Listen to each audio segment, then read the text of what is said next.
Okay, so if there are no doubts, then we will proceed with today's class. So I'll just give a brief overview of whatever topics that you have seen in the lectures. So I won't be going deep in detail into all those. So, and once I finish, then we will solve a set of problems.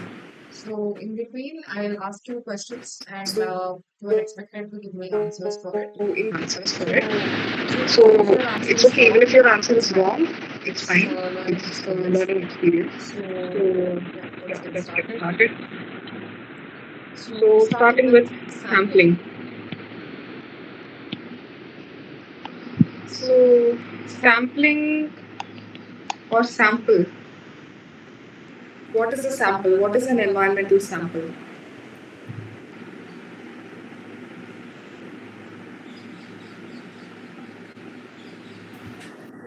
Anything which can be used for the purpose of analysis can be considered as a sample. Analyze what? And from where will you collect these samples? Analyze, it can be either from river water, Okay. Any other sources? stack sampling. Okay. Yeah, so why do we collect these samples?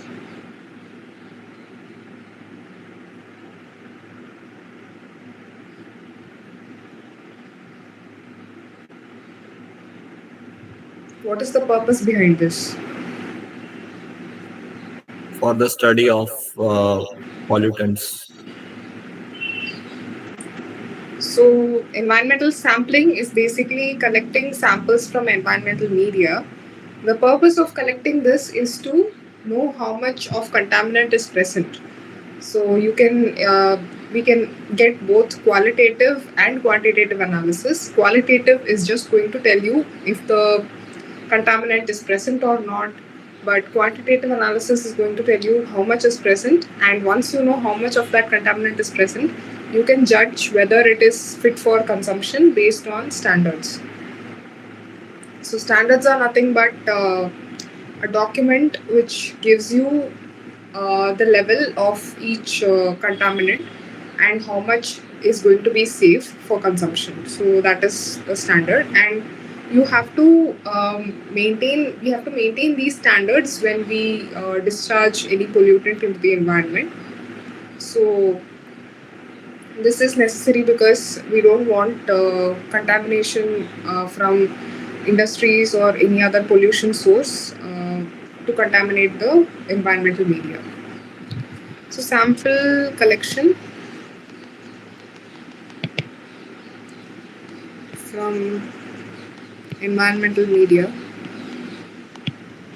Now I'm guessing that you know what I mean by environmental media. So environmental media is any medium like air, water, soil, and so on.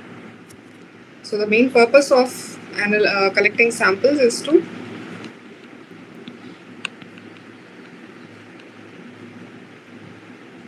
analyze the contaminants.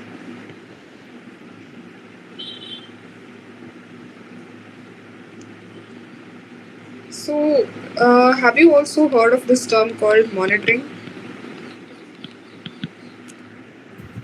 Yes, What does it mean?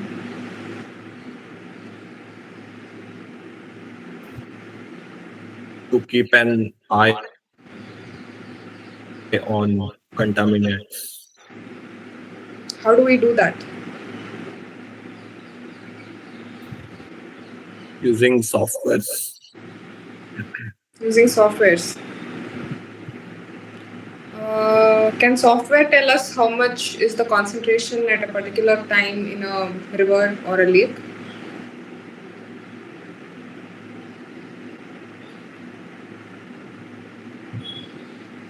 Softwares can be used for simulation or maybe prediction. So it is a tool which can be used for predicting how much pollution is going to be there. But do we know for sure that this is the actual level of the contaminant in the water? So how do we check that? We have to periodically analyze. So monitoring is periodic collection of samples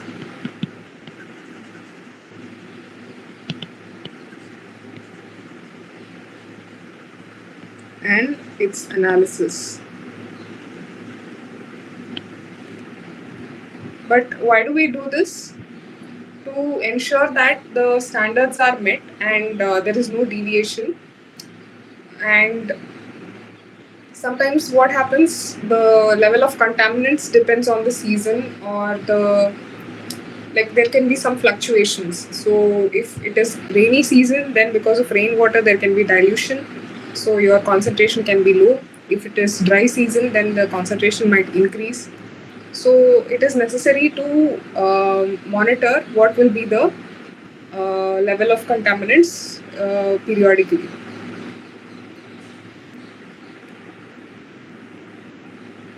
So there are two main types of sampling. So, okay, before that, so when it comes to air sampling or sampling from air, mainly to collect gases and particulates, so there are two types. The first one is grab sampling.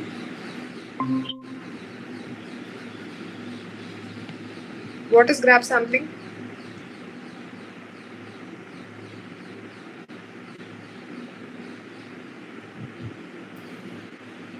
It means collecting a sample with different intervals. Okay. Different intervals.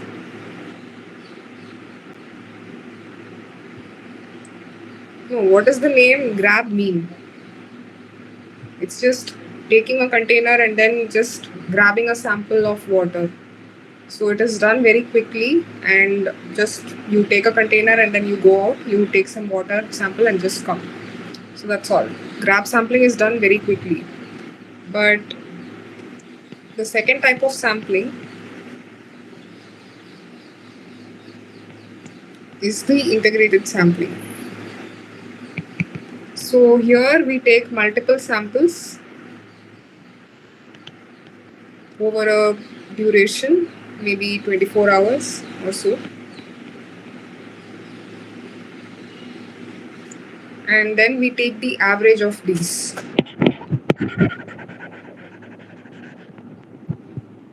So why is this helpful? Because we are monitoring closely for a duration, and that will tell us if there are any fluctuations throughout that time period. For example, if we take 24 hours, so from morning till the next day morning, so then it will tell us how much variation is there throughout the night, or if there is any variation throughout the day. So if we monitor this, then we can maybe have a better understanding of how the pollutant load is varying. And this will enable us to plan better. Like if the load is high in the morning, then maybe it will be necessary to dilute the effluent before discharge, so that the concentration level is not so high. So integrated sampling and grab sampling are two methods, where grab sampling is just grabbing the sample at one go, but integrated sampling involves taking multiple samples over a period of time and then analyzing them. So this integrated sampling is used for long-term studies. Okay, again, there are two methods.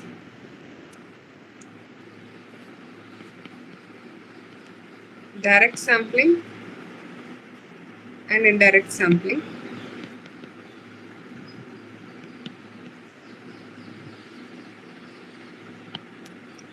So in direct sampling, we will just sample as it is. There is no procedure or any process involved. We just sample it directly as it is. Whereas when it comes to indirect sampling, while sampling itself, we will do some process like adsorption, Like if the like if there is some liquid pollutant, then we will just adsorb it, and then we will analyze it later. So indirect sampling means some process is involved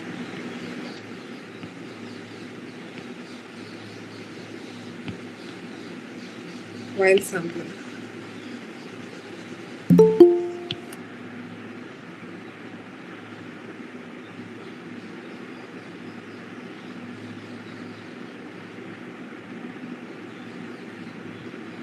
So why this process is involved is because sometimes the pollutant may not be uh, in a state to analyze it readily. So in such cases, it may have to react with some adsorbent or something, and then it will produce a product. So that product can be analyzed, and that will tell us how much of the pollutant is there. So that is indirect sampling. So when it comes to air sampling, gas can be adsorbed in liquids by two methods.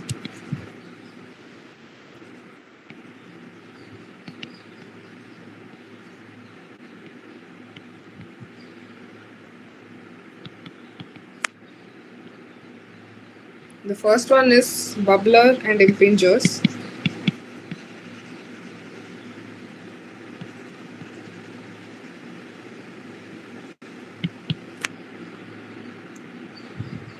Now, bubblers and impingers are nothing but like you have the gas outlet, and then we are just taking it into a container with water, and we are just inserting the gas um, outlet into it. So this will bubble the gas into the liquid. So by this, the gas is expected to dissolve in the liquid, and then the liquid can be analyzed. So which will tell us how much of the gas is present. The second one is uh, gas analyzer. So this is done for gases like CO2, O2, carbon monoxide. So this method is directly analyzing the gas without any need for any absorption through it. And the next one is adsorption of gases in solids. So can you tell me one very uh, commonly used solid adsorbent for gases?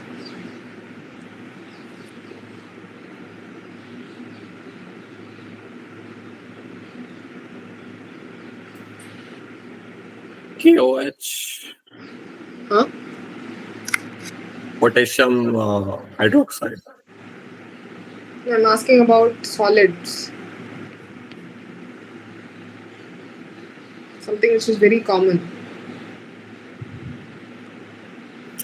Activated charcoal. Yeah, activated carbon or activated charcoal.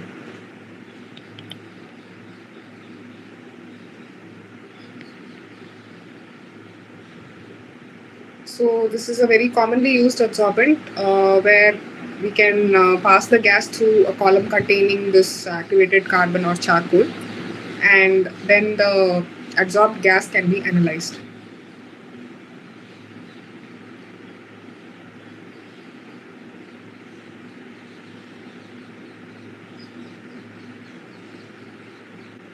Okay, so coming to particulate sampling.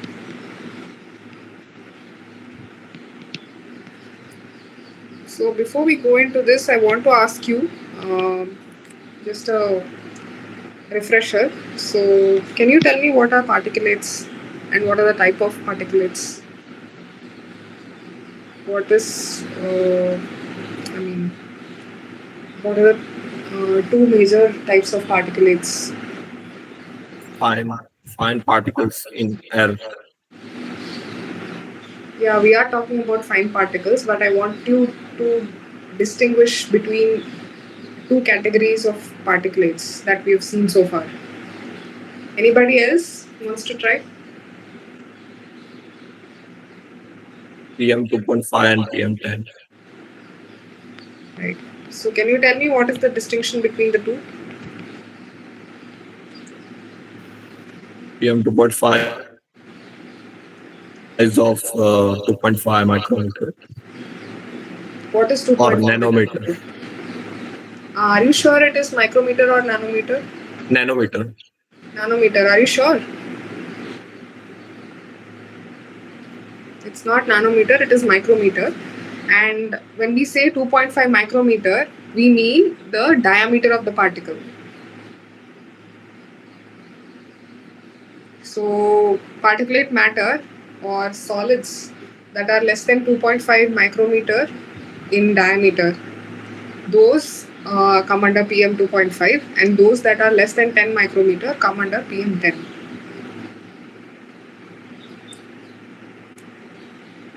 Okay, so coming to particulate sampling, so there are two types of samplers used here. One is the high volume sampler.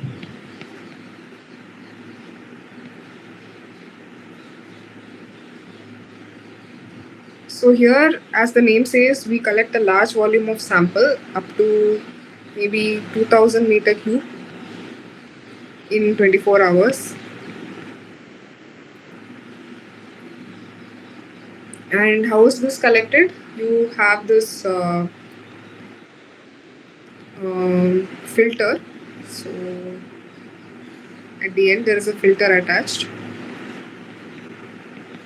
and then so there is a suction involved, so where we use a vacuum to create a suction, so the air passes through the filter and it gets collected.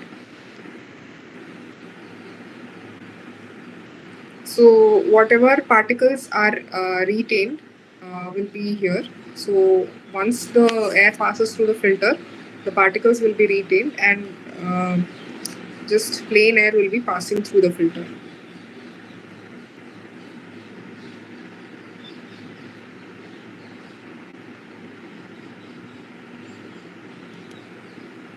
So the second one is the tape sampler.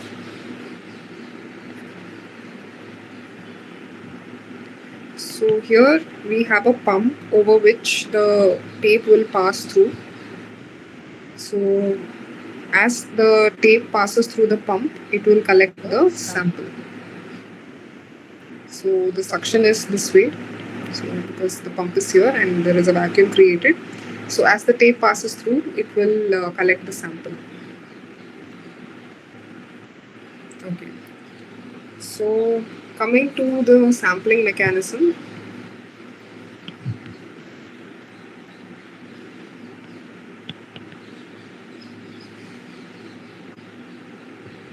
So sampling happens in the following steps. Not steps, it is actually different ways of sampling. So generally what happens in air sampling is there is a filter or a collector over which the particles get deposited, and the way these particles are deposited is going to be described here in the mechanism. So there are different ways in which the particles will come and interact with the collector. So that's what we are going to see one by one. The first one is by impingement. So here the collector has a flat surface and the particles are just going to collide. So it comes, it's passing through here, and then it's coming here and it collides. So this is called impingement. So impingers are more effective especially if the surface is wet. So if there is a thin film of water, it is going to attract the particles and it is going to retain them. So impingers are more effective when they are wet.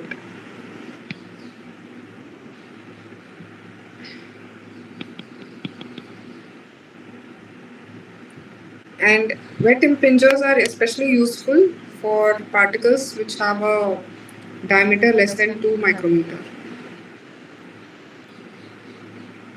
The second one is electrostatic precipitator.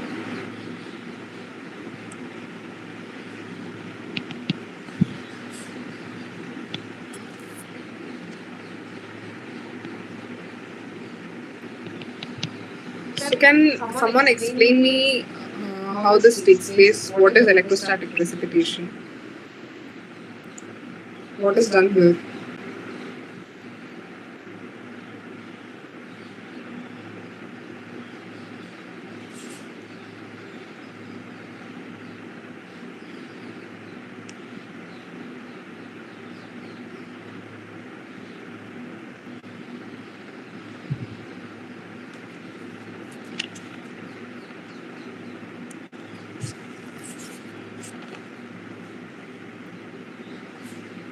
So you have two words here. First one is electrostatic. What does that convey to you?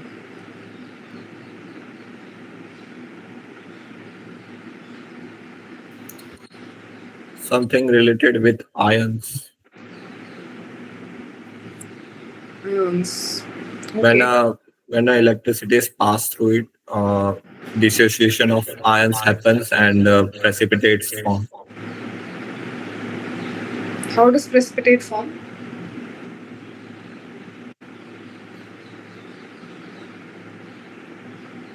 I think when negative charges and positive charges come together. Come together. Okay, so in electrostatic precipitation, in electrostatic precipitation, we will have two plates. This plate is positively charged So this plate and is this plate is positively negatively charged charged. and this So plate what is happens negatively is charged. So what happens is particles which are negatively charged will will get get attracted attracted to to the the positive positive plate. plate, And and those those that that are are positively positively charged charged will will get get attracted to attracted to the the negatively negatively charged charged plate. plate. So once Once they they come come and and settle settle here, here, so we will allow the particles to separate and settle down. So once they have settled, when we switch off the electricity, what happens? Whatever particles were sitting on the surface, they lose their charge and they'll just fall down. So once they fall down, they can be collected. So this falling down is precipitation. So here we can collect all the dust particles or the particulates that were um, discharged from the plates.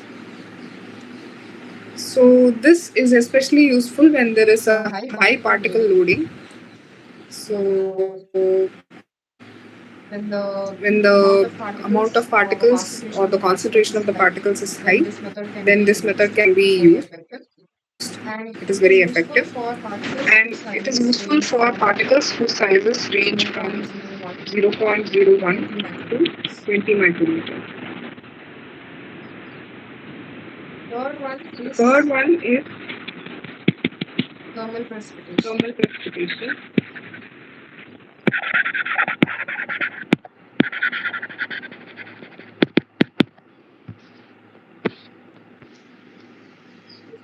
So here a temperature gradient is applied.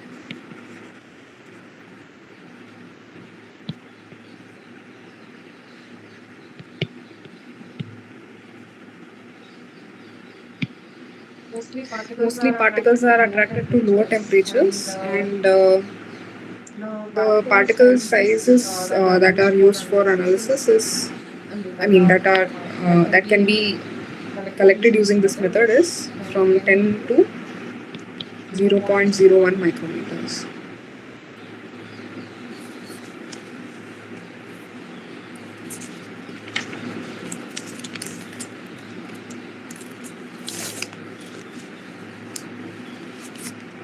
Okay, so now we move on to water. So in water, a very important parameter is dissolved oxygen, or DO in short. So why is it important for us to measure this dissolved oxygen?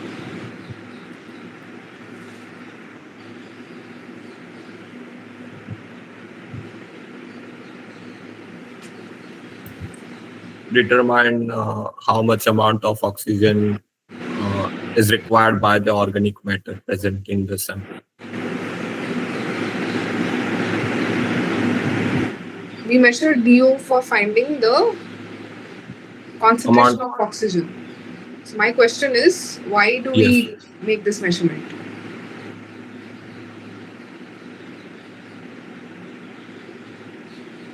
Why is it necessary for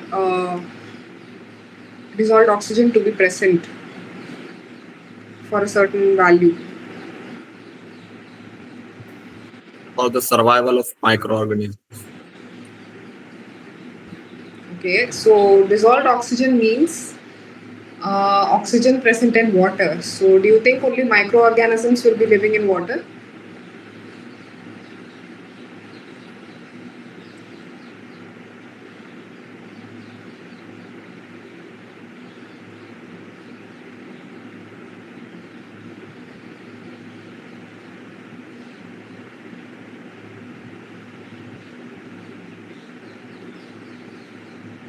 So DO is important for the survival of aquatic life. And aquatic life can be fishes, maybe aquatic plants, and other organisms. So if your oxygen level is too low, then these living beings cannot survive. So they'll all die. So that is why it is necessary for us to keep monitoring how much dissolved oxygen is present in water. So that can be done in many ways. First one is by using Winkler's method.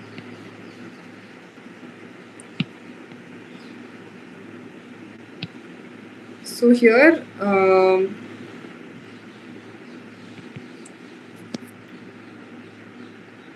in the presence of dissolved oxygen, Mn2 plus gets converted to manganese oxide, and along with this manganese oxide, iodide will react, and iodide will get converted to iodine. So this iodine that is liberated will be determined using titration. So I'll write the equation here. So in the presence of oxygen, Mn2 plus, so we will add a manganese containing salt into the solution, and along with oxygen, when it reacts, it will become manganese oxide. So this happens in the presence of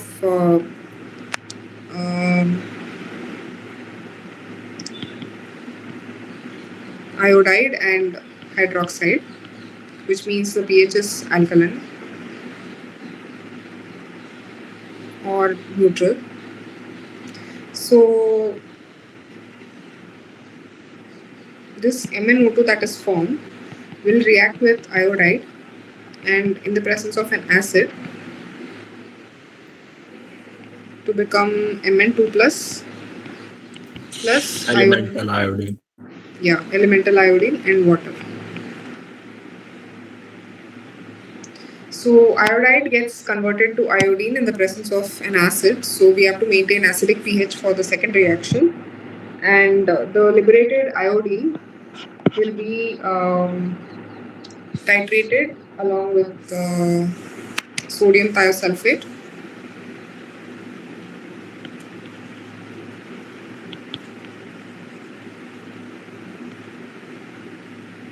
And starch indicator.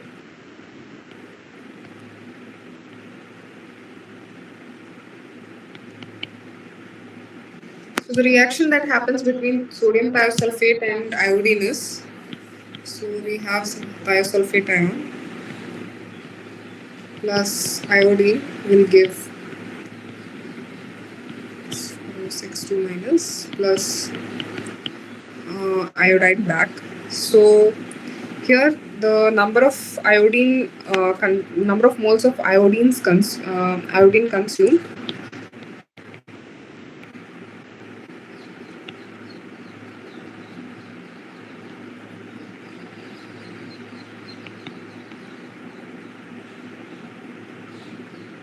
will be equal to the number of moles of oxygen. So what do we do first? We add a manganese salt, and in the presence of oxygen, it will get converted to manganese oxide. And this MnO2 will react with iodide in the presence of an acid to give us elemental iodine. So this elemental iodine, how much of elemental iodine is present? That can be found by titrating this solution against sodium thiosulfate with starch indicator. So as you know, in the presence of starch, iodine will give a blue color. So the endpoint is where there is it becomes colorless. So sodium thiosulfate will react with iodine to give S4O6 2 minus, and it will give back the iodide ion.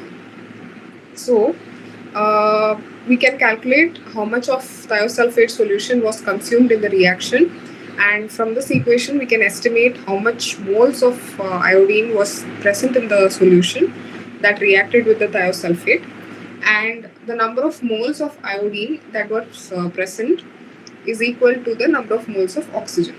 So the number of moles of iodine that was present initially and which completely reacted with the thiosulfate will tell us how much moles of oxygen is present. So now we've seen how dissolved oxygen is measured. So let's come to biochemical oxygen demand, or BOD.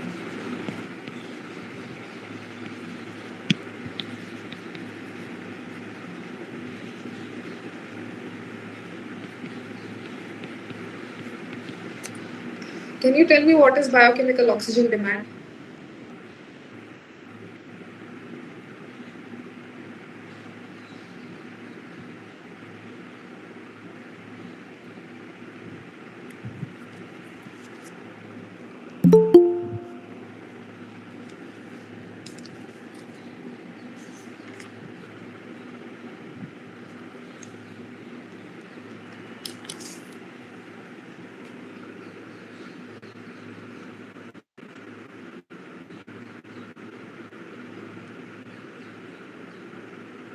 What is biochemical oxygen demand? I think the amount of oxygen required by microorganisms to oxidize organic matter. Yeah, so that is your biochemical oxygen demand. It is the amount of oxygen required by bacteria to degrade organic pollutants. And how do we make this measurement? We just take a sample of wastewater and we dilute it.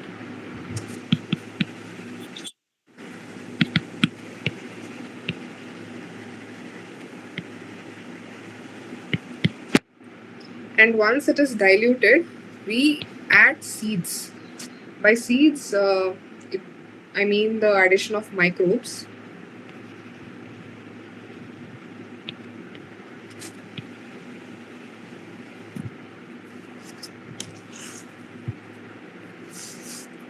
And then we measure the DO, or dissolved oxygen.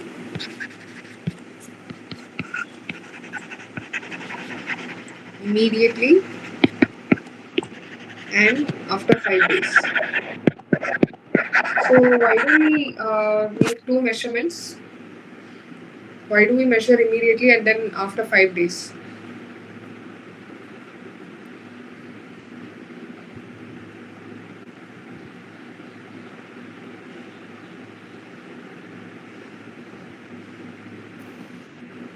Because from the formula itself, it is final minus initial.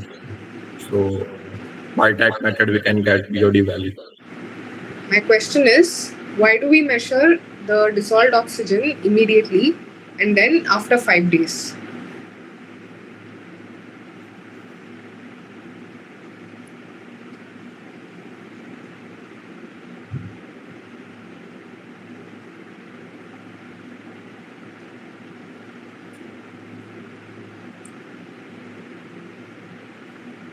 Any other answers? Because the DO level can be different from the initial day and final day. Yeah, my question is why? Why does that happen? Why is there a difference?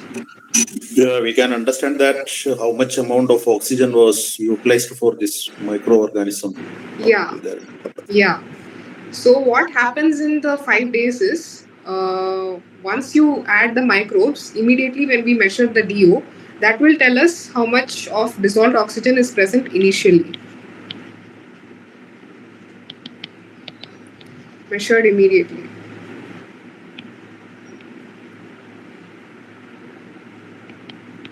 So the initial value of dissolved oxygen is going to be high.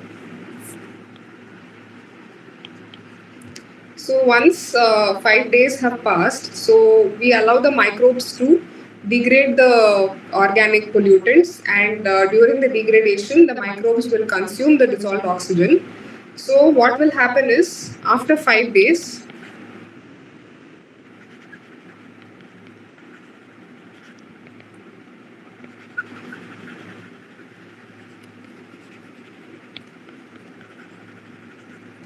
the dissolved oxygen value will be low because it has most of the oxygen has been consumed by the bacteria for its own survival and for breaking down the organics and digesting it. So that is why there is a difference between the dissolved oxygen level in the initial and after 5 days. So this difference between the DO initial and the DO in 5 days will tell us how much oxygen has been consumed by the bacteria. So this measurement after 5 days should be done at 20 degrees Celsius. If we are going for a slightly higher temperature, maybe 25 degrees Celsius, then we can even go for 3-day DO. Or we can measure the DO after 3 days if our temperature is going to be higher at 25 degrees Celsius. Now, can someone explain why when the temperature increases, the time is reduced? When it was 20 degrees, we measured after 5 days. But when we are measuring at 25 degrees, the time is only 3 days. Why?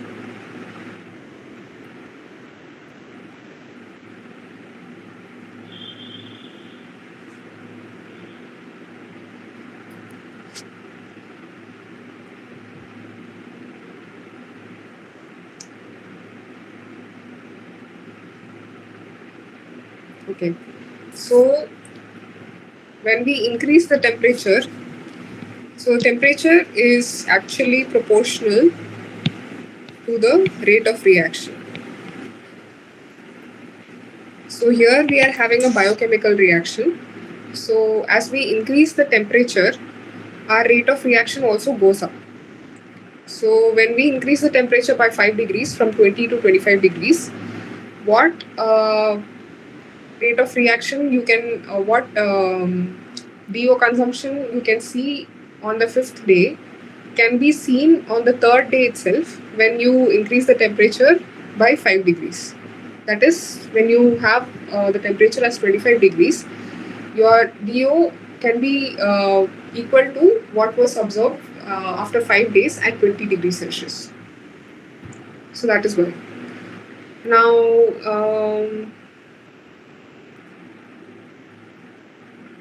yeah, so this is your oxygen consumed, DO initial minus DO final after 5 days. So if we did not seed our samples, like if we did not add extra microbes, so why do we need seeding? Why do we add microbes? That is because sometimes the sample will not have enough microbes by itself. So especially when the sample is highly diluted, so then it's not going to have its microbes by itself. So then what we do, we add a little bit of cow dung or any starter to introduce the microbes into the sample. So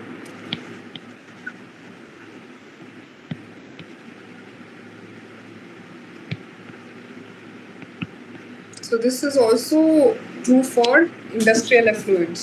Like if you have some effluents from industries which don't really have any microorganisms present, then this step is useful. Like we have to add some microbes so that the BOD can be measured.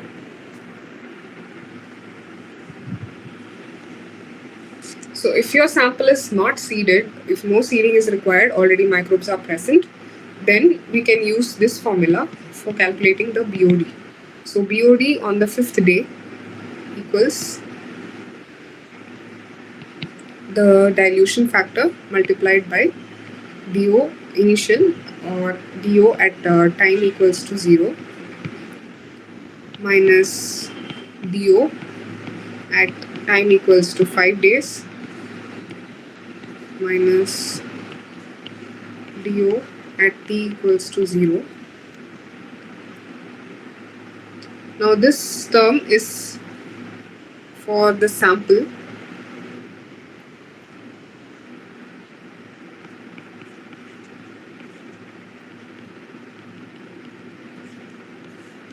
and this is for the blank. So why we have a blank here? It's because sometimes the microbes itself consume each other, so there is self-consumption also. So even because of that, there could be a difference in the DO initial and DO final. But this is something which we need to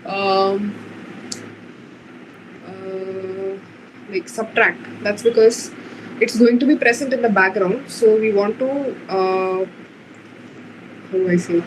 We want to remove that error.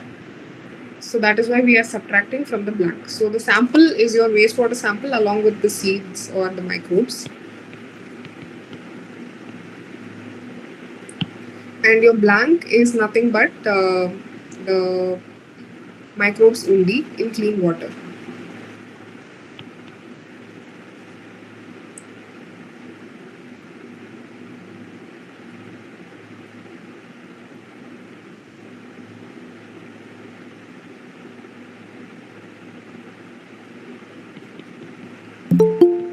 Now for seeded samples,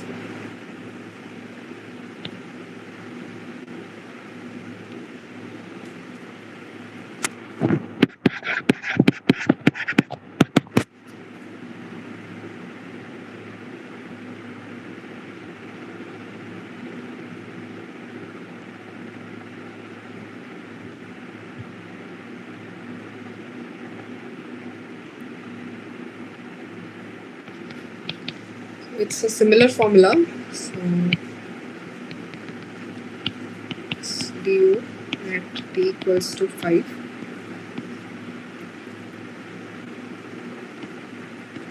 minus DO at t equals to 0 minus DO at t equals to 5. But the only difference between this and that is we multiply the second formula for seeded sample by a factor called F. So what is this F? F is a ratio. So it is the ratio of the volume of seed in dilution water or dilution solution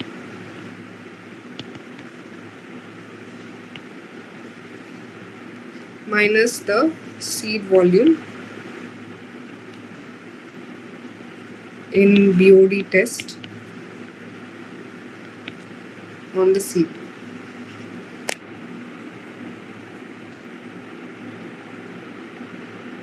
So it is the ratio of the volume of seed in dilution water divided by the seed volume in the BOD test.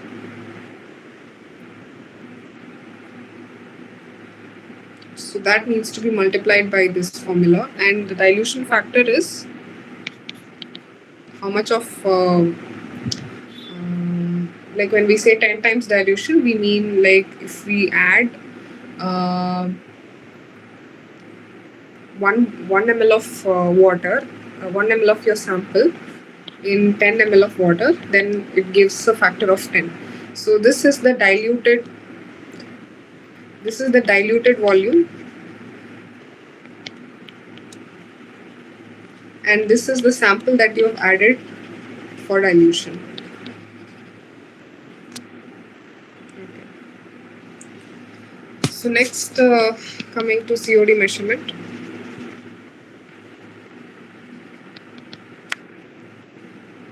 What is the difference between BOD and COD? COD is chemical oxygen demand, by the way.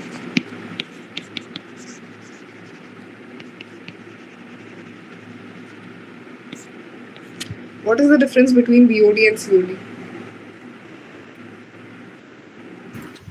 Ma'am, the major difference between BOD and COD is COD measures all inorganic and organic pollutants, while BOD only measures biodegradable organic. Are you sure it measures inorganic also?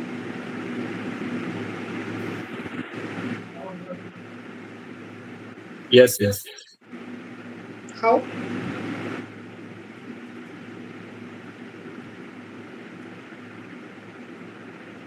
Why do we need inorganics?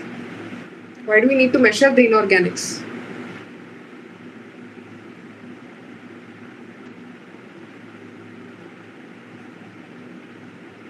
Any other answers?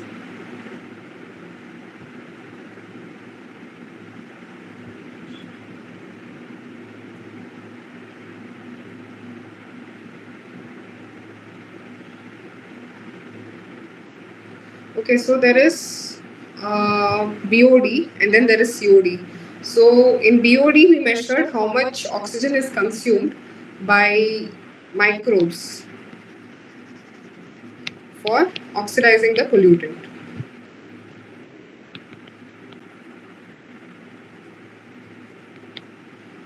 But in COD, we measure Potassium dichromate. potassium dichromate is what? The amount of K2CR27 consumed by. No, my question is, what is the difference between BOD and COD?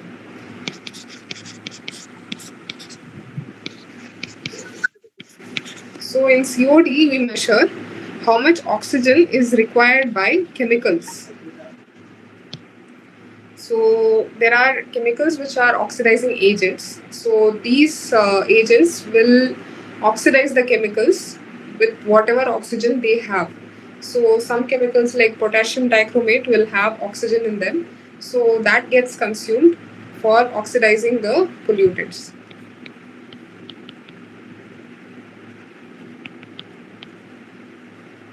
So here, unlike BOD, external oxygen is not required. So these chemicals themselves have oxygen in their formula. So that oxygen gets used up for oxidizing the pollutants. So if we measure how much of this chemical agent, oxidizing agent, is present before and after the reaction, that will tell us how much oxygen was consumed for oxidizing the pollutant. So the difference between BOD and COD is simple. BOD is the oxygen required by microbes, and COD is the oxygen that gets used up when chemical reagents oxidize the pollutant. So here, when we talk about chemical reagents, so there's potassium dichromate in the presence of sulfuric acid. So in this process,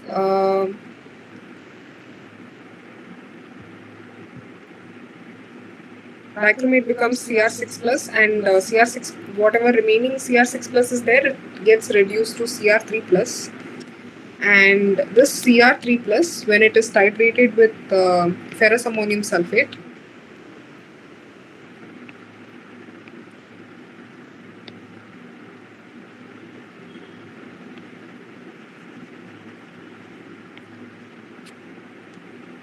or FAS in short,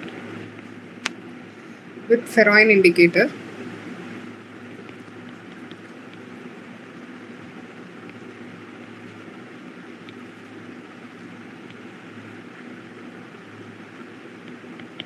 so that will tell us how much Cr3 plus is there.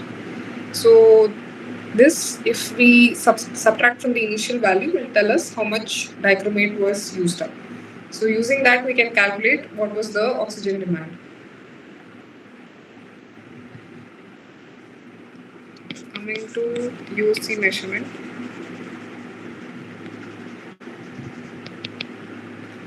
So TOC is short for total organic carbon.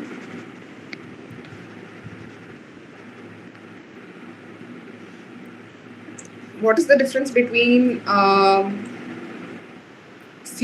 and TOC? Or rather, what is the difference between all the three? BOD, COD, TOC. TOC is highly focused on oxidation of carbon to convert organic matter into CO2. Okay. That also happens in the COD, right? Here also we convert organic pollutant into COD. What's the difference between that and this?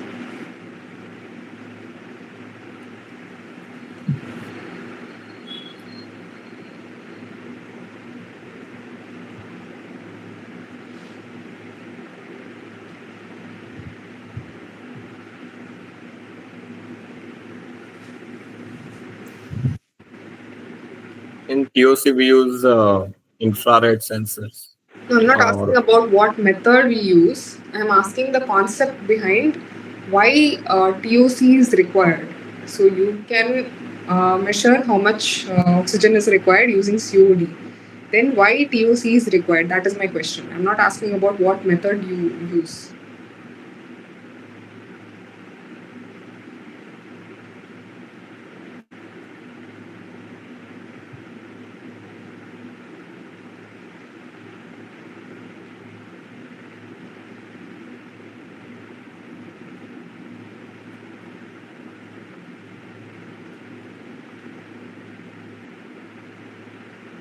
Okay. So COD measures how much of, chemical oxidizing agents are required for oxidizing the pollutants. But TOC will tell us how much of total organic carbon is present. Now, why this is required? Because some organic carbon may not be oxidized by chemicals. There are some highly resistant organic compounds which will not react with chemical reagents, so we cannot estimate how much of that is present or how much of oxygen is required for oxidizing those resistant pollutants. So those can be measured using TOC or total organic carbon. Why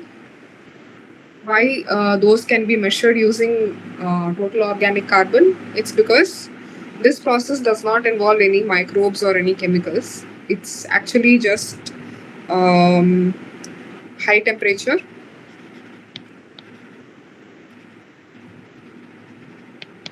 And by high temperature, I mean up to 900 degrees Celsius. So when your sample is heated up to 900 degrees Celsius, whatever organic carbon was there, be it resistant or non-resistant, everything is going to convert into CO2. So once it is converted to CO2, this will be analyzed using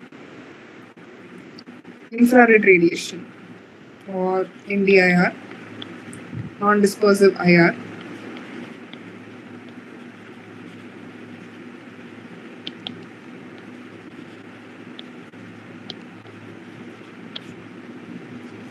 So the advantage this method has over COD is that it can tell us how much of organic pollutant was there, which includes both resistant, includes even chemicals or compounds that are resistant to chemical attack. And before we set the temperature to 900 degrees Celsius, we have to do acidification. Now, why is acidification necessary? That's because if we just keep the sample without acidification, then we increase the temperature up to 900 degrees Celsius. Chances are that if the sample contains ions like carbonate or bicarbonate, so if the water was hard, then that could have carbonates and bicarbonates. So even they will get oxidized at 900 degrees Celsius and carbon dioxide will form.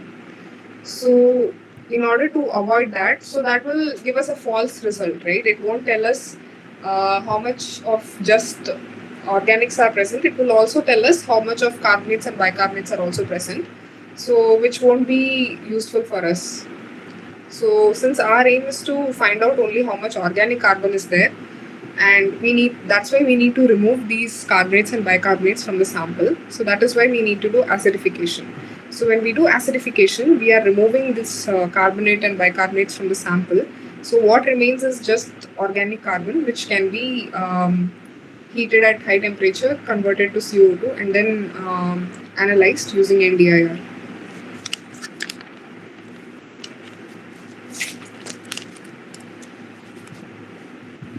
Okay.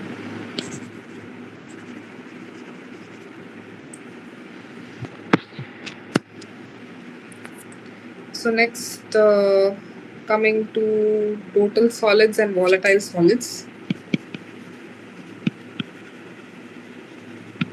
Can someone distinguish between the two we discussed in the previous class?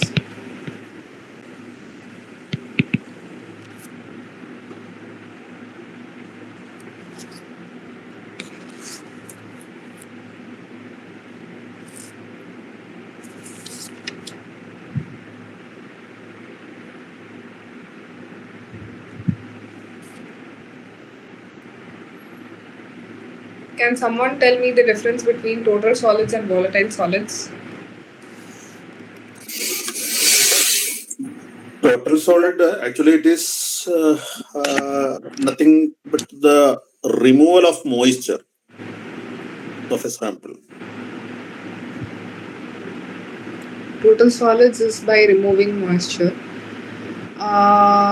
Okay.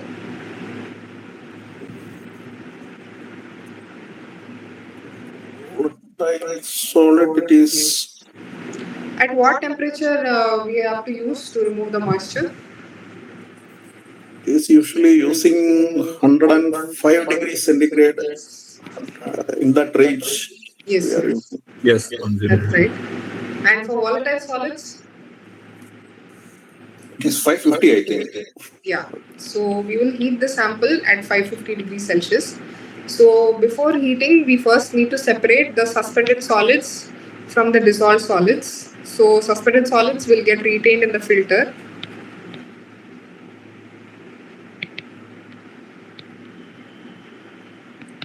And the filter is then heated up to 100 degrees Celsius to remove the water. And then we have to weigh the filter before and after. So that will tell us how much of suspended solid was present. And then in the remaining filtrate, we have to further evaporate it up to 105 degrees Celsius to remove all the water in it. So, and then we have to weigh the empty container and the evaporated container. So both, the difference between the weight of both will tell us how much dissolved solids are present.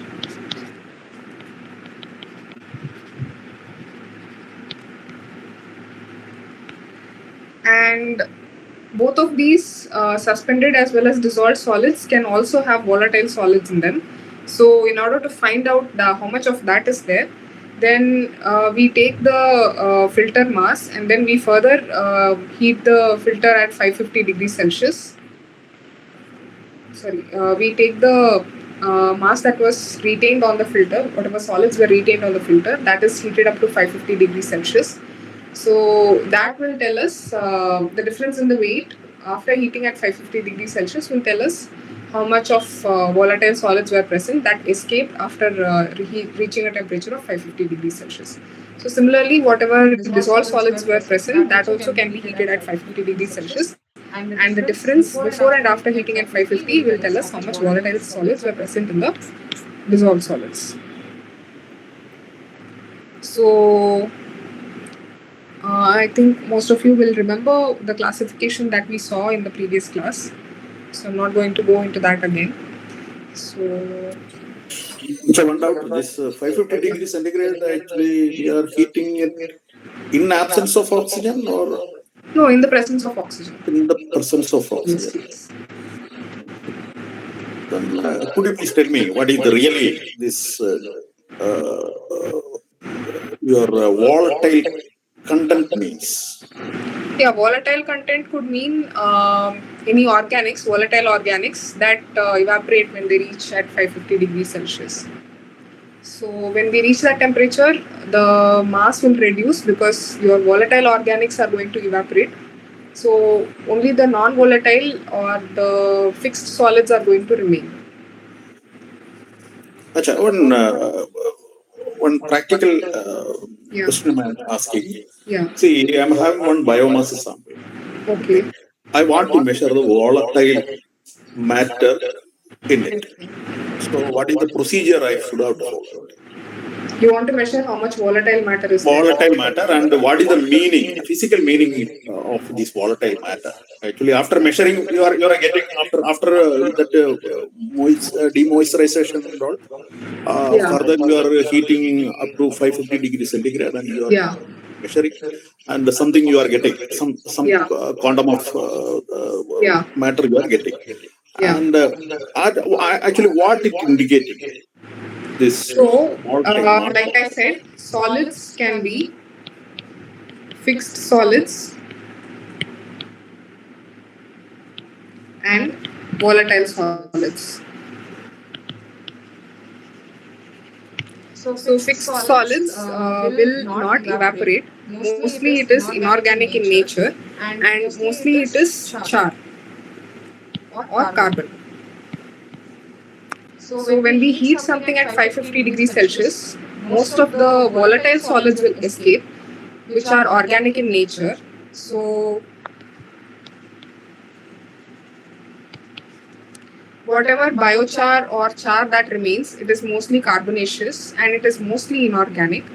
So that is your fixed solids. So in order to measure how much volatile solids were there, that is why we heat at 550 degrees Celsius, because the weight difference before and after heating will tell us how much volatile solids have escaped.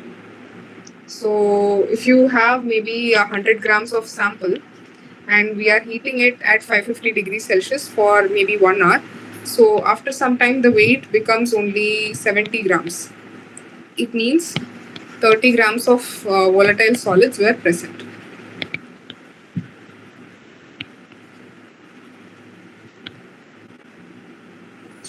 Agreed. Then I am just slightly extending that question, if you don't mind. Suppose that biomass, as far as in the case of biomass, Yeah. so it is generally consists with this cellulose, hemicellulose, lignin, and all this. Yeah. My question is this lignin, this cellulose, hemicellulose, and lignin part. Yeah. And what are all the what are all the this group will come under this volatile, and what are all will come under this fixed solids? Okay, so I'm not sure about that. So maybe you can. This cellulose and hemicellulose are heavily loaded carbon material. Yeah. And these are all probably come under volatile. So in biochar, I'm not very sure, but when we talk about wastewater treatment or maybe water treatment, volatile solids are mostly organic compounds or waste solids or maybe even microorganisms that will evaporate at 550 degrees Celsius. So I think in biochar, cellulose and hemicellulose are, like you said, big compounds. So I'm not very sure of their nature. Okay, nice. Okay. Thank you.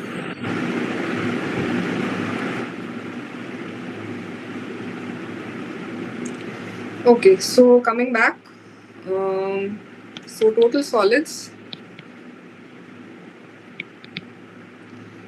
Total solids is measured by heating the sample at 105 degrees Celsius, like I just said. So that is the difference between A minus B, or difference between A and B. where A is the weight of the dried residue and the dish.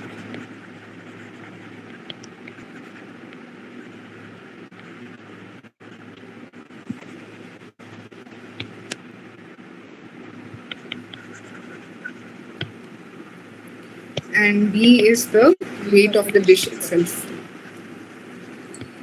Now, this difference divided by the sample volume in ml. So since this is a percentage, we are multiplying by 100. So if you have 100 volume of 100 ml of the sample, and we are drying at 105 degrees Celsius, and before we dry the sample, we have to weigh the weight of the dish, and then we put the 100 ml of sample into the dish, and then we have to dry at 105 degrees Celsius. So then the weight that we get after drying is your A, and the weight of the empty container that we weighed before drying is B. So the difference between the two divided by the initial sample volume, which was 100 ml. So this ratio multiplied by 100 will give how much percentage of total solids were present. Okay, so for volatile solids,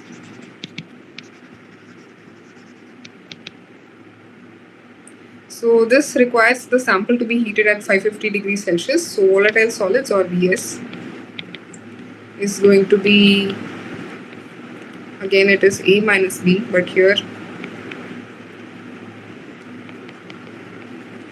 A is the weight of the residue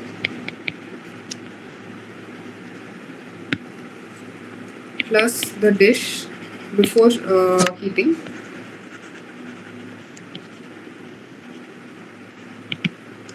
and B is the weight of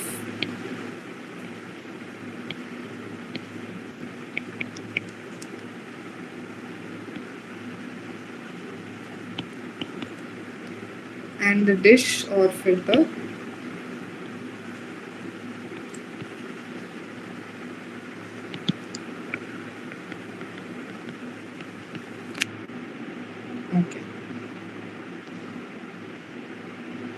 Okay, so moving from water, we are coming to solid waste. So solid waste, mainly we have municipal solid waste and industrial solid waste. So we will be seeing the properties of municipal solid waste first. So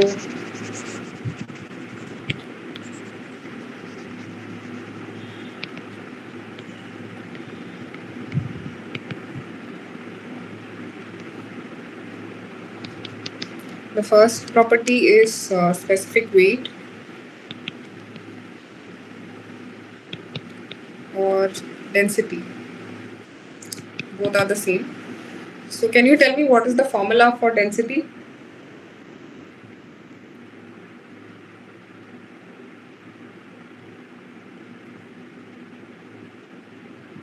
This mass by volume.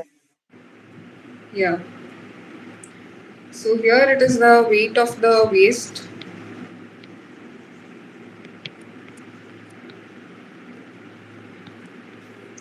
divided by the unit volume. So there are two types of densities. One is the bulk density,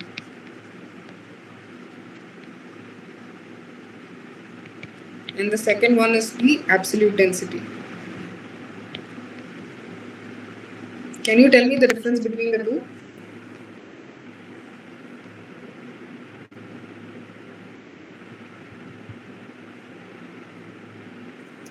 Absolute density, actually, that is the true density. And in this true density, we are not considering any kind of porous or that means voids inside mass.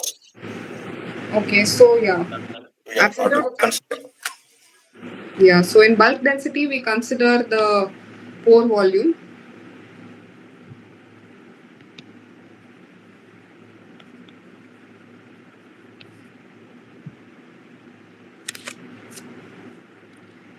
Whereas in absolute density, we don't consider the pore volume.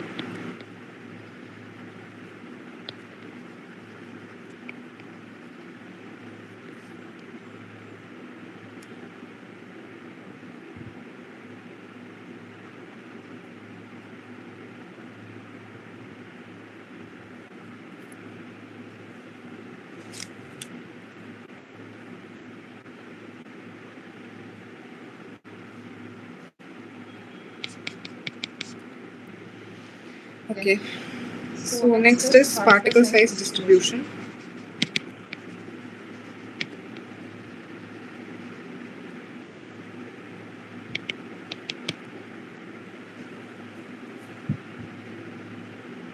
So what is particle size distribution?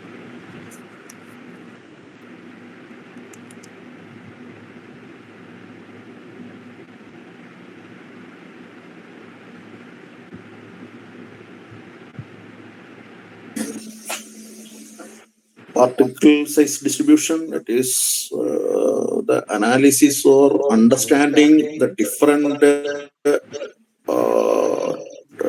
types of particle. That means in terms of geometrical size of particles available in a particular type of sample. Yeah, it's basically separating the particles based on their size and then seeing the weight of each uh, size of particles.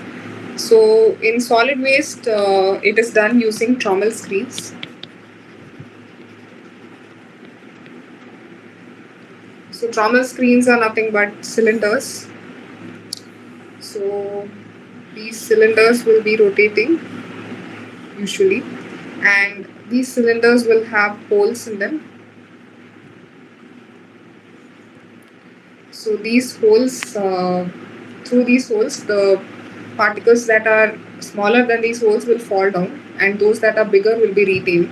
So using this, we can get a size separation or particle size distribution. Okay. This third one is hydraulic conductivity.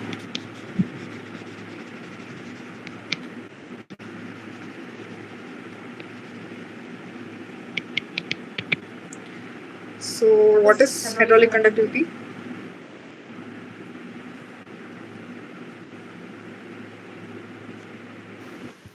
It is saturation of porous media to have liquid in that. Have liquid? Can you repeat? Means the saturation of the ability of saturation of liquid into porous media. No. Can you be a little more clear? I'm not understanding. You're saying saturation and then porous. Thermal conductivity, actually, it is the ability of the porous material to contact the fluids, Yeah. either it is liquid or gaseous. So what is conducting here? What is being conducted here? Liquid. Liquid is what? Can be water, it can be leachate, or some other chemical. So hydraulic conductivity is the ability of the soil, or sorry, it is the ability of the solid waste to conduct liquid. Means the ability for the solid waste particles to allow the liquid to flow, like through this, or in the horizontal direction also we can express the hydraulic conductivity. So it is the ability of the solid waste or the porous media to conduct the liquid, and this is affected by the particle size.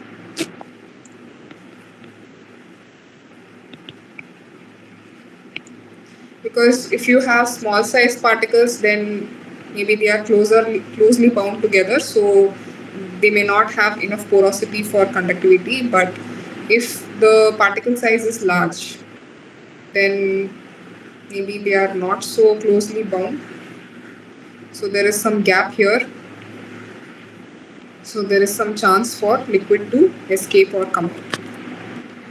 So it is affected by the porosity and the particle size.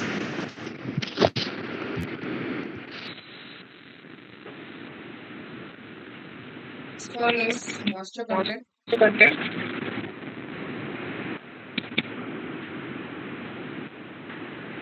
What is moisture What content? is moisture content?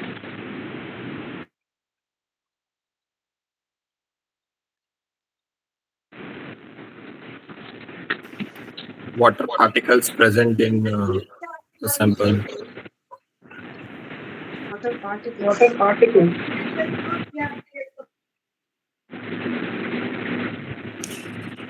Moisture present in the sample. Sorry. It is the amount of moisture present in the sample. Yeah, so Yeah, it is so the amount it of is the moisture amount of present in the moisture sample, present in the but how do sample, but we how do we express it? express Or it? how do we Or how do notify we it? notify it? Denote it? Denote it? Percentage of water particles is divided by sample into 100, maybe. Percentage of Percentage of no, I think you're no, I think you're confused. confused. So So it it is is not not the the percentage percentage of of water water by by weight weight of of waste. waste. It is a It is a percentage percentage itself. itself. And how do we And get how do that we get that percentage? percentage? It is It by is by dividing the weight dividing of the weight water of water divided by divided by the wet weight wet weight Weight of soil or waste. waste. any other side. So this So this, when multiplied by 100 when multiplied by 100, will give you the 100. moisture content. moisture content. So So how do we get this weight of water? So you have So a you wet have a waste. wet waste. Let's Let's say say maybe you have 1 kilogram of wet waste, and and if we want to know if how we much want of to know how much of water is present, water what is do we do? present, what do we do?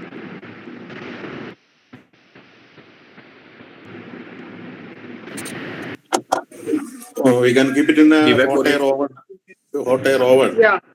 and heat it in a controlled temperature of 105 degrees centigrade till the weight is reaching a constant weight. Yes. So if we Yes. do Weight of that, the So sample is if we we do can that, find the we can difference and find the then we can I difference, and think then estimate we how can much of I water think is present. desiccators are used. Yeah. Yeah. So that So difference that will tell difference us will how tell much us of how much of weight weight of of water water was was there, there, which has which has evaporated. evaporated. So that So divided by that the wet divided weight by the of the wet weight waste. of the waste. So So now here there's now a here concept there is a of dry concept of weight and dry wet weight and waste. wet waste. Wet weight. Sorry, wet waste. So moisture content So can be of two moisture types, content just like can be of two density. types, You just can like have density. You can have the moisture the content using the moisture wet content weight and using the moisture wet weight content and using the moisture dry content weight. using the dry weight. So here we are So seeing the here wet we weight are seeing the formula. wet weight formula. So So if we want, if we can we even want, write we can even the write weight of water the weight divided of by the water dry divided weight by of the the dry waste. weight of the waste. So So it depends it on depends on like like the context. the context.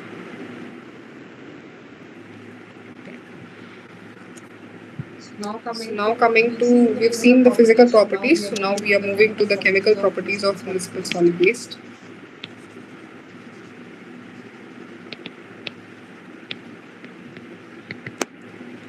So first chemical property is proximate analysis.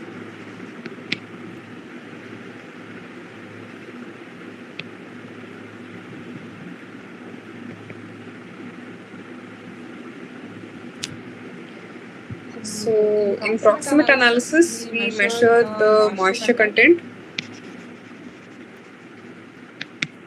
and the volatiles.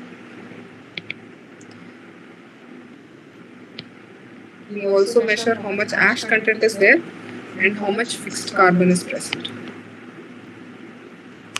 So how is this done? We take a sample of the waste and then we heat it in the presence at 950 degrees Celsius.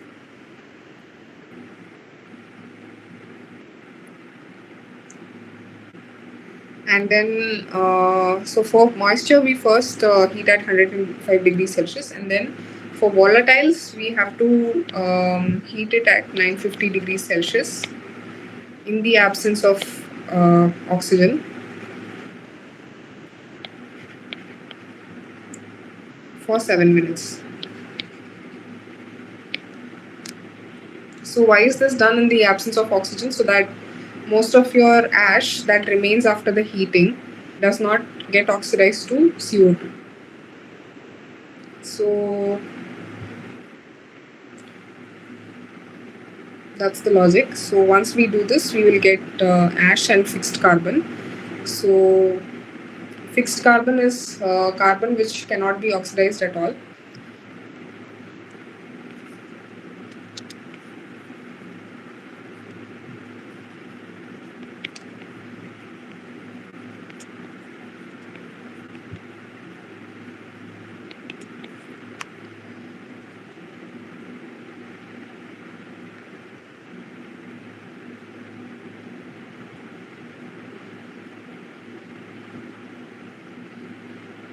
So if we want to separate between ash and fixed carbon, we have to heat the ash at 750 degrees Celsius in presence of oxygen. So why we do that? It's because ash will get oxidized in the presence of oxygen, and it will it will get oxidized and evaporate as gas. So whatever remains, that is your fixed carbon.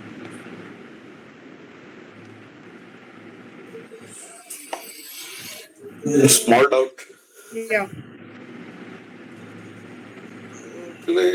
Just before we talked about volatile matter, actually, this sample we are heating up to 550 degrees centigrade. Yeah, E that was percent the of case. Yeah, there's a difference between the two. So we are discussing two different media here. Previously, we were discussing about water. So water will not have heavy volatiles like what we have in solid waste. Okay. Yeah.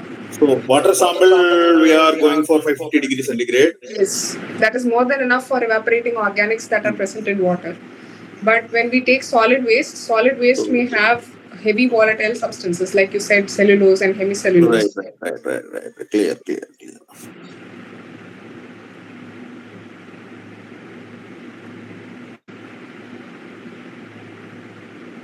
So that is why we are, going for a slightly higher temperature. So first we will evaporate at 105 degrees Celsius and then at 950 degrees Celsius in the absence of oxygen to prevent oxidation and conversion into ash. And then once all the volatiles are evaporated, then for measuring the ash content in that remaining sample or remaining residue, we will heat the sample at 750 degrees Celsius in the presence of oxygen, so that whatever residue is there, whatever can get oxidized, whatever needs to get oxidized, or whatever can get oxidized, will get oxidized and it will be converted to ash. So, and whatever cannot get oxidized will remain as fixed carbon. So the difference between your step 2 and your step 3 will tell how much of, maybe this is step 1, this is step 2, and this is step 3.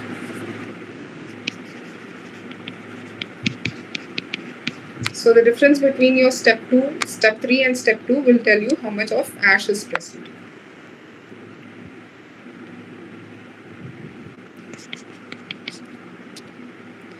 Okay, and then coming to ultimate analysis.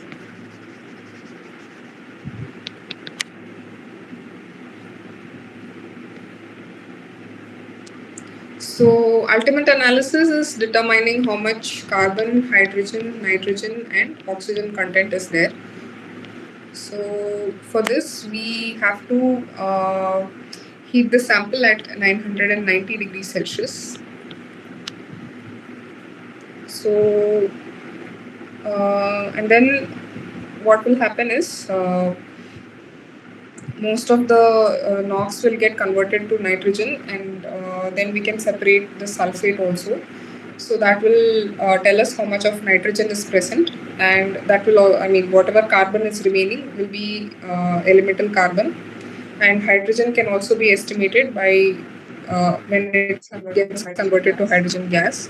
So ultimate analysis is like, it gives you, proximate analysis will tell you how much physical, like it'll proximate analysis will tell you how much of what is the physical composition, how much of moisture is there, how much of volatiles are there, how much of ash and fixed carbon is there. But ultimate analysis will tell us exactly what is the elemental composition of the waste. Maybe it is C15H20 N32O7S16. I'm just giving you an example. This is not an exact composition. So we can get such a composition from the ultimate analysis. If we know what elements, If we know what elements are there and how much is there, how much is the concentration of each element.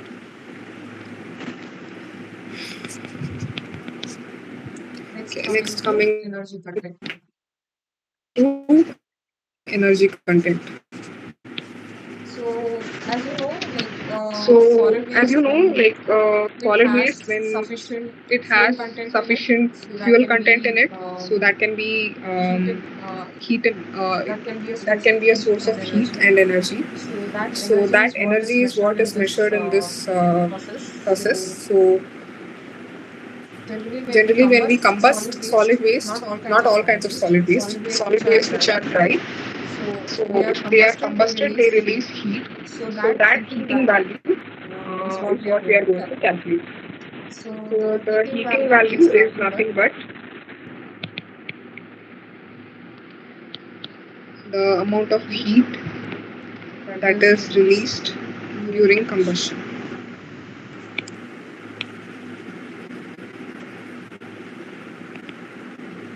So there are two types of heating values. Higher heating value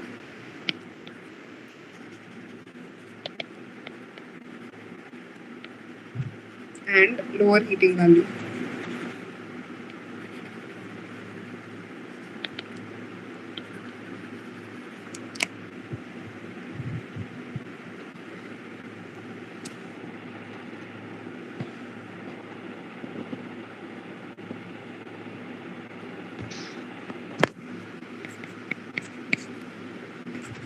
And then there is also this leaching property. So leaching property is measured using TCLP test, or toxicity characteristic leaching procedure.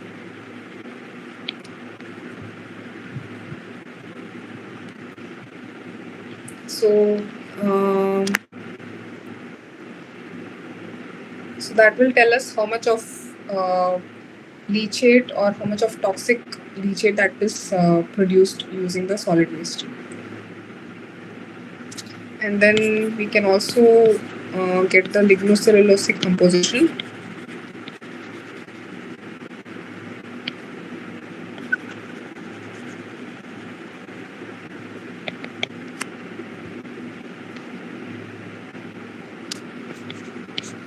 So for getting the lignin and cellulose content, we have to extract it using some organic solvents. So that can be done. And then we can determine the fusion point of ash. So what happens when we heat at high temperatures? Like, we already heated the solid waste sample up to 950 degrees Celsius. But what if we heat beyond that? Beyond that, what happens is whatever ash is remaining, that will fuse together. So, like, you must have seen cement, right? How cement fuses together. So similarly, ash, when it's heated at high temperature, so that's how bricks form, right? So you heat at very high temperatures and then clinkers will form. So that's the same thing that happens with ash. So at high temperatures, at beyond 1000 degrees Celsius, clinkers will form.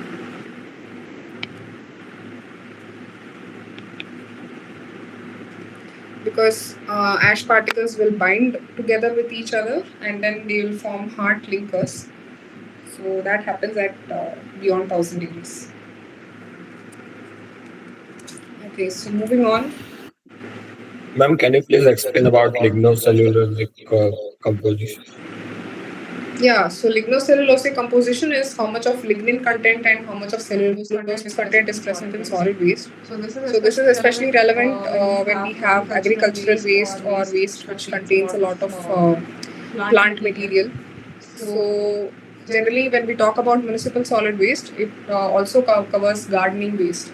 So gardening waste will have a lot of lignocellulose. So when we design any degradation plant or when we design any facility for biodegradation of the solid waste, then it is important to know how much of lignin and cellulose content is going to be there, because it is not easily digested by the bacteria. So that is why it will be a residue. So that is why it is important to know how much of lignocellulosic content is there. So that we can get it by extraction. So there are some specialized solvents which can extract the lignin. So you can just grind the solid waste and then you can add a solvent. So by solvent I mean some organic chemical. So that will take the lignin and cellulose along with it, and then we can just find out how much concentration is present in the solvent. So you take the solvent and you add it to the solid waste, mix it, and then we can remove the solid waste, and then the cellulose and lignin will bind to the solvent, so that can be removed separately, and then we can analyze the lignin and cellulose content in the solvent.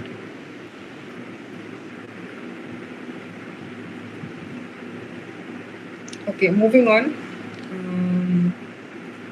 So there are some regulatory frameworks in India, so especially for environment. So can you tell me what is the highest regulatory authority for environment in India?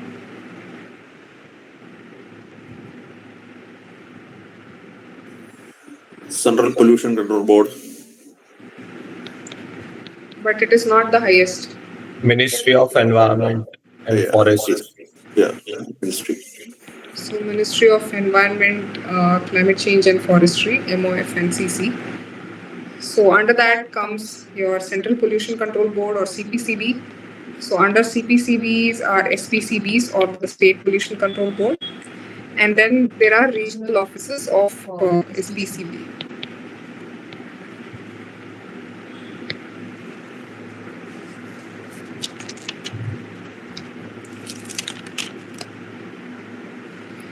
Okay, so we are done with today's lecture. So we'll move on to the questions now.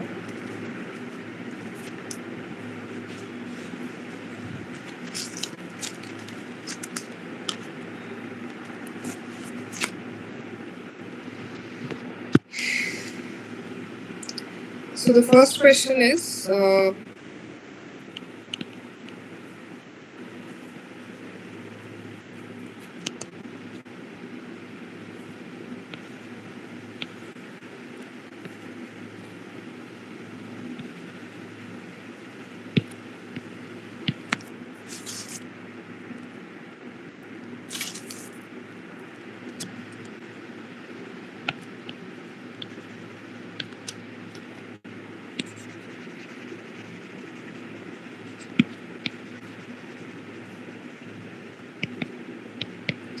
so the first question is, hydrocarbon gases can be stored in which of the following containers? First option, aluminized.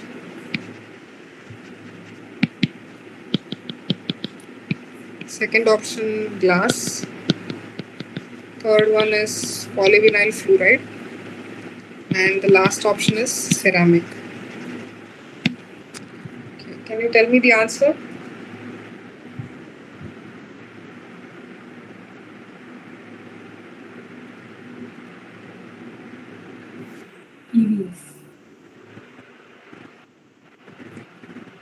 Yeah. So the answer is PDF. So with other containers, there is a chance of adsorption or reaction happening.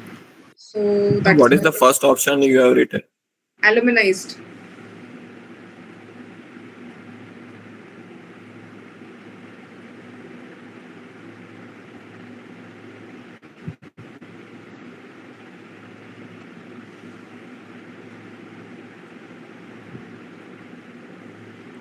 Okay, moving on.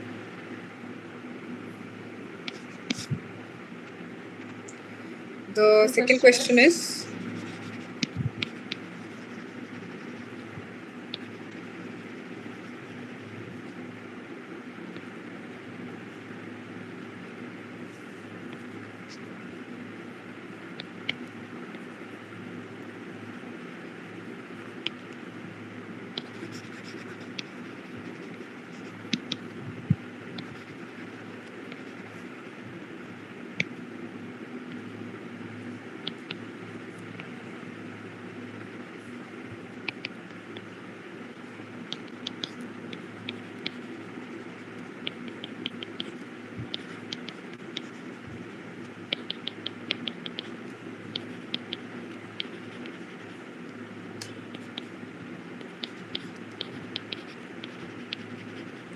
So so high volume sampler shows the highest sampling efficiency for which size of particles. So we just discussed this in today's lecture. So can you recall and tell me?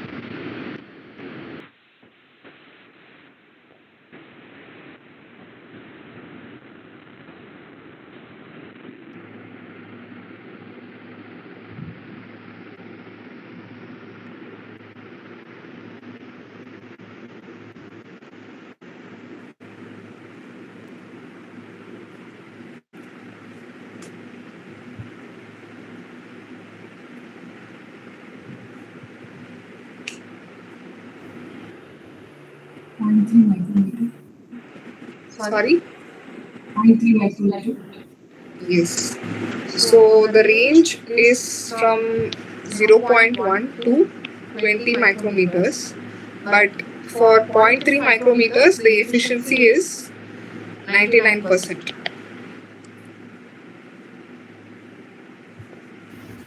Ma'am, what is the result?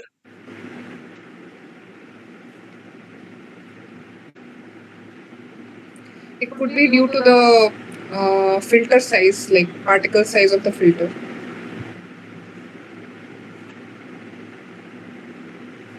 Or rather, the pore size of the filter. And if it is very small, then maybe it will escape. And there is also chance of electrostatic attraction between the particle and the filter, so that can also play a role. So for this mass to charge ratio, for this mass to charge ratio, maybe the attraction is slightly higher compared to smaller particles. Is that clear? Yes, sir.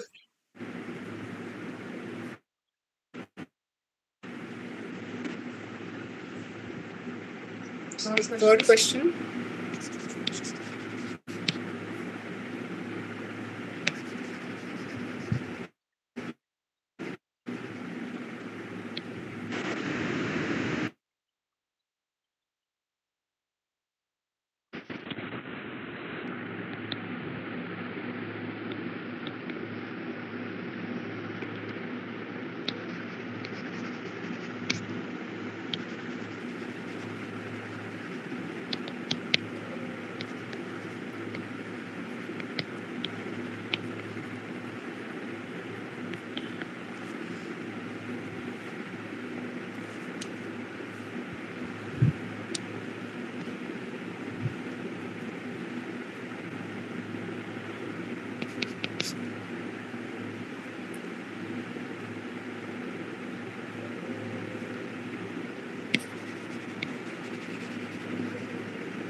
So the third question is, what happens when the sampling velocity is greater than isokinetic velocity in a stack?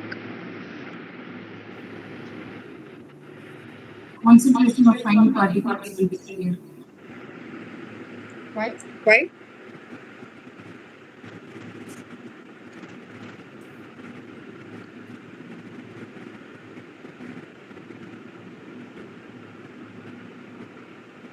Since the sampling concentration will be lower and the waste in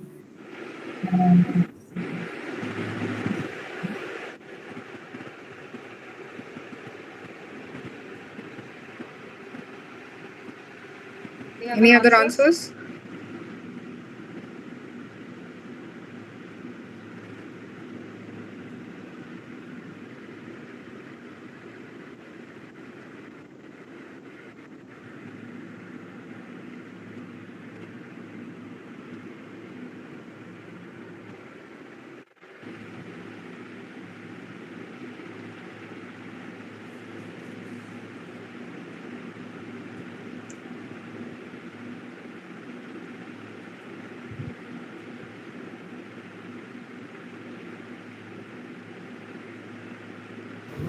A larger volume of gas can be withdrawn. No, large volume of gas can be withdrawn only when we have a high volume sampler. So this is about, this does not generally imply high volume sampler or low volume sampler. It's a question of velocity difference.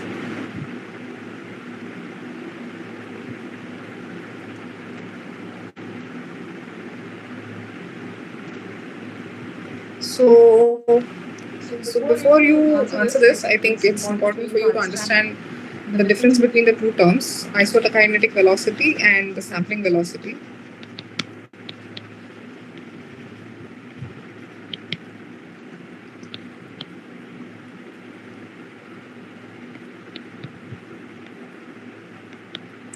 So isokinetic velocity, like if you have a stack like this, and from this the gas is coming out. So the velocity with which the gas is coming out is your isokinetic velocity. And if you have a sampler, so you have a sampler like this, and you have a kind of suction force. So the force will pull the particles of, it will pull the air inside. So the velocity at which the air will enter the sampler is your sampling velocity. I'm explaining about isokinetic velocity again. Yeah, that's the velocity at which the stack, the velocity at which the particles are exiting the stack.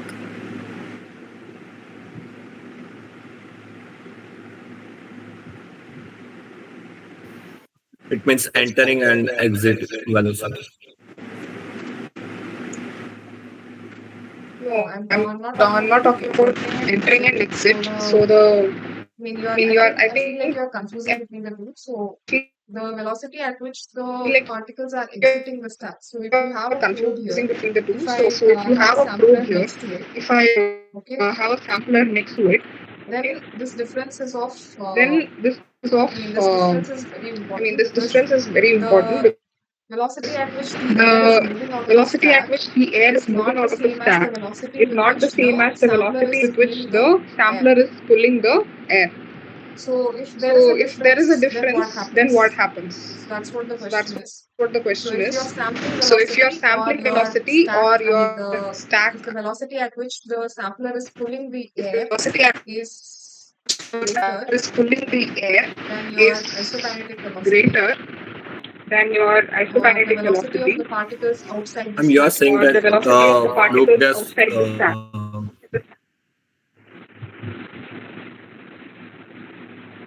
So isokinetic velocity is the So velocity of the isokinetic particles velocity is outside the the velocity sampler. of the particles So outside the if sampler. your So sampling if velocity your is higher than your sampling velocity isokinetic is higher velocity, than your isokinetic then velocity, what happens is the question. then what happens is the question. So in this case, So in this case, your fine particles your also fine can particles get also sampled can get easily because sampled if easily your because if sample your velocity is sample higher, velocity so is it higher, means so it means generally if the particles generally are, I if the mean, it will be a particles are, combination. So I mean, some it will be a particles will be big combination. and So some some particles particles will be will be big small. and some particles will be small. So when your So velocity, sampling when your velocity velocity, is sampling the same velocity as is your the same as isoperiodic your velocity, then there will be isoperiodic an velocity, uniform then there will be an distribution. Or uniform distribution, fine or particles will be slightly fine lesser particles will be because slightly lesser they because they are not very heavy. they are not very heavy. So So Ma'am, can we say that we will get maximum value? yeah, so when you have a yeah, so sampling when you have a velocity which is sampling higher than velocity which is higher isokinetic than velocity, what isokinetic happens is velocity, what happens is you put you some force put and some you force and pull all you these pull particles. all these So particles. whatever fine So particles whatever are fine present, particles all are of it will present, tend to all move of it will towards your tend to sampler. move towards your sampler. If it was the other If way around, it if was your the other sampling way around, velocity if was your lower than sampling your velocity was lower than your isokinetic velocity, isokinetic then velocity, most of the then particles most that of you the get will be particles of that you get larger will be size of larger size than fine particles. than Fine fine particles, particles. because Fine they particles, remain because suspended, they remain they suspended, don't they don't really have a force of really their have a own. I mean, force there is of no their force, own. I mean, there is no external force force acting on them. external force So acting they on them. remain just So they suspended remain just and suspended they and don't they really don't tend really to move closer to tend to the move closer to the sampler if the sampler sampling if velocity the is low. sampling But velocity is if the low. sampling But if velocity the is sampling high, velocity is high, then because of then the because suction of the force, they suction are force, they moved are towards the moved sampler. towards the So sampler. more, So if more, you take if the you take filter the after filter sampling, after sampling, it will be it will more of be more of fine particles than large particles. large particles. So option 2 is So right. option 2 is right.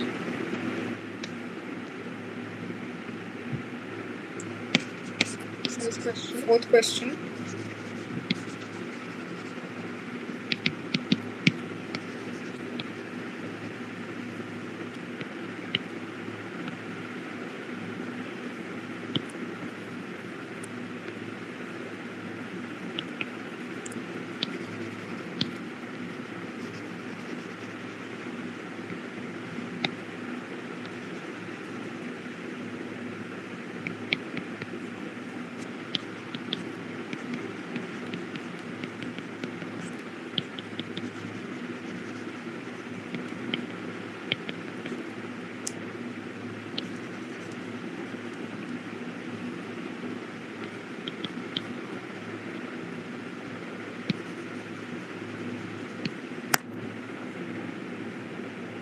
So the question is, acidification of sample is required for which of the following pollutants?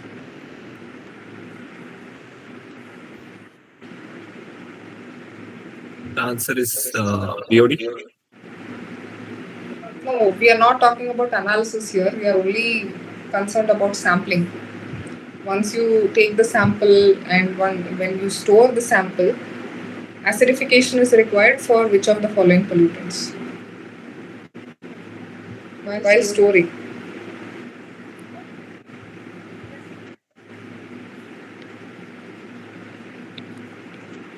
or before analyzing. Ma'am, the answer is none of these. That's not an option.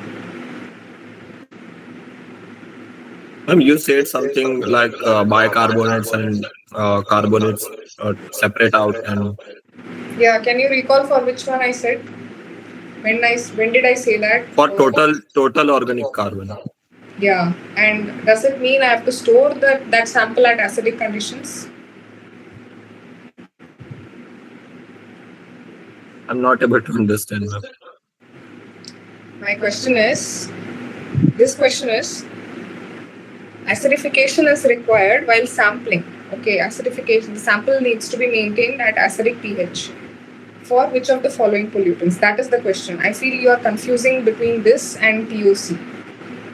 So TOC, you need to acidify while the analysis is there. Like just before the temperature of 900 is reached, we have to do acidification so that carbonates and bicarbonates do not interfere.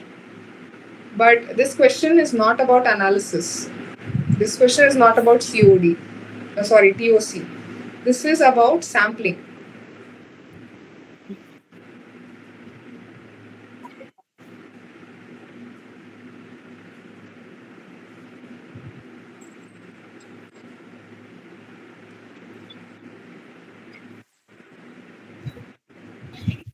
Immediately after sampling, we have to do acidification.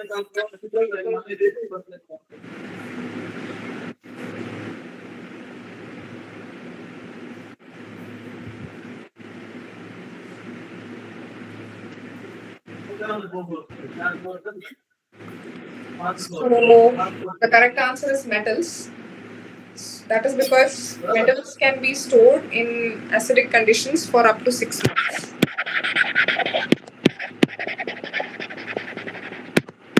So if you collect samples and we want to analyze metals, but we are not able to do that immediately, then to prevent the metals from reacting with other ions or to prevent it from reacting with the sample container and so on, we acidify the sample so that it can be stored for a longer period of time.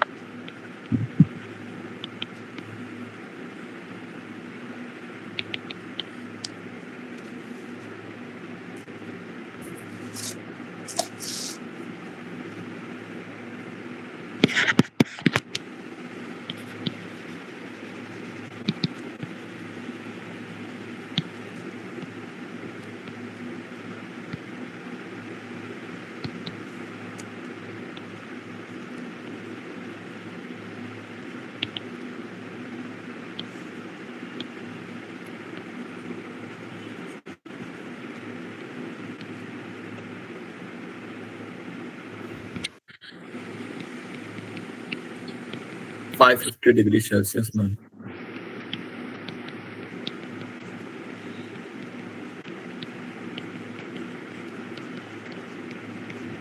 Yeah, someone had an answer?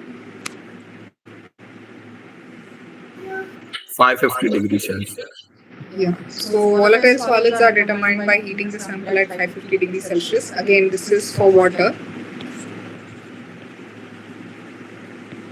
So since this subject is a combination of different environmental media, so And ma'am, volatile solids for so this is about water, and for solid wastes, the temperature is higher. It is about 950 degrees Celsius. Yeah. You had something to say? yes, ma'am. I was asking the same.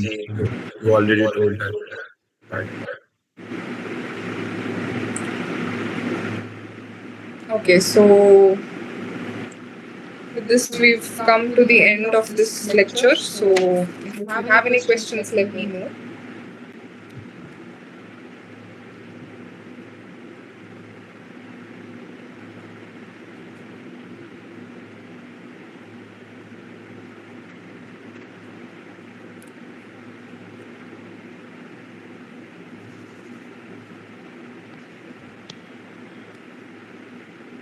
And even in water, we are only concerned about volatile solids, unlike in solid waste, where we are concerned with volatile organics. There is a difference between the two. So here it is volatile organics which are present as solids, so which are bound to the solids.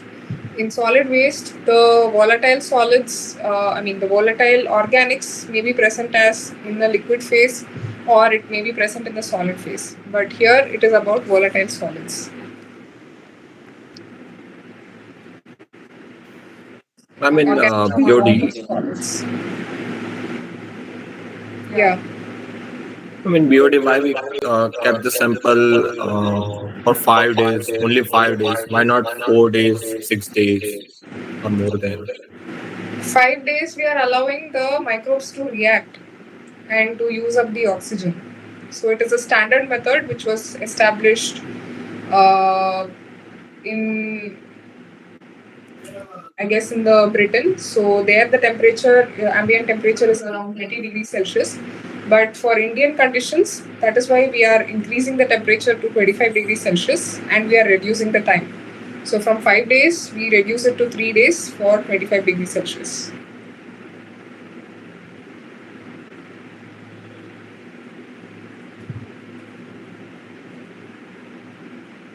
So it is assumed that by the end of the 5th day, It means let me someone finish. is. Can you let me finish? Yes, So ma'am. it is Continue. So it is assumed that by the fifth assumed day, that by the fifth most of day, the carbon most of the carbon is oxidized. is oxidized.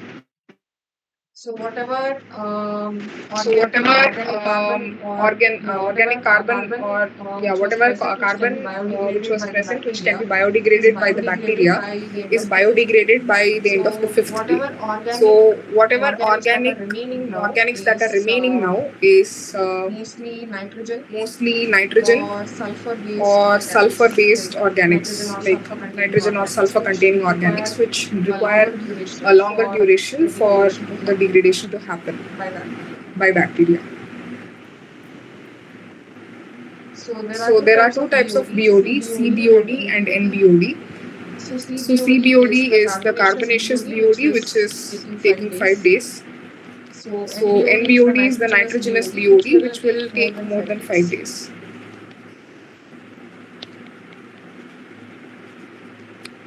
So Most of most the of the CBOD is CBOD is nothing nothing but but carbon carbon-containing containing organics, organics which which can can be be biodegraded biodegraded by by the the bacteria. bacteria. So it So is it is assumed assumed that that by by the the end of end the of the fifth fifth day, day, most of most of this this is is oxidized. oxidized. So So beyond beyond that, that, it it is is only only the the nitrogenous nitrogenous BOD, BOD, which which remains to remains be to be oxidized oxidized by by the the bacteria. bacteria. Or Or nitrogenous nitrogenous organics, nitrogen nitrogen-containing containing organics, organics, which which remain to remain be to be oxidized by oxidized by the the bacteria. bacteria. And And again, again, in in both both of of these, these, we we are are only only talking talking about about the the organics organics which which can can be be oxidized oxidized by the by the bacteria, bacteria, and and those those which which cannot cannot be be degraded degraded by by the the bacteria bacteria will will remain remain in in the the waste anyway. So we are not concerned about that when we measure BOD.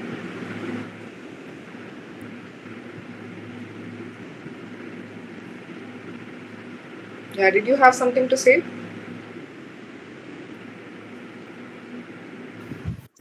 No, ma'am. So if there are no other questions, then we will be closing the session. So are there any more questions?